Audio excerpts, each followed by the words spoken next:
ایران نے دعویٰ کیا ہے کہ خارگ جزیرے پر حملہ متحدہ عرب امارات کے فوجی اڈے سے کیا گیا۔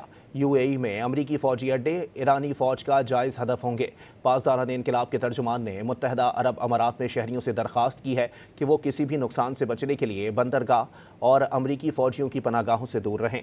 ایرانی فوجی ترجمان کا کہنا ہے کہ حملہ آور امریکی فوج نے خطے میں اپنے فوجی اڈوں کی تباہی کے بعد متحدہ عرب امارات کے شہروں میں موجود بندرگاہوں کی آڑ لے کر ایرانی جزیرے ابو موسیٰ جزیرے کو میزائلوں سے نشانہ بنایا۔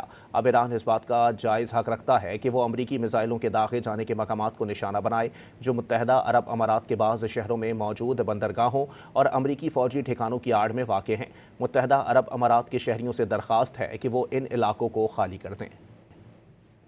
جمهوری اسلامی ایران حق مشروع خود می‌داند در دفاع از حاکمیت ملی و سرزمین خود مبدأ شلیک موشک‌های دشمن آمریکایی را در بنادر کشتیرانی، اسکله‌ها و مخفیگاه نظامیان آمریکا در پناه برخی از شهرهای امارات را مورد اصابت و هدف قرار دهد.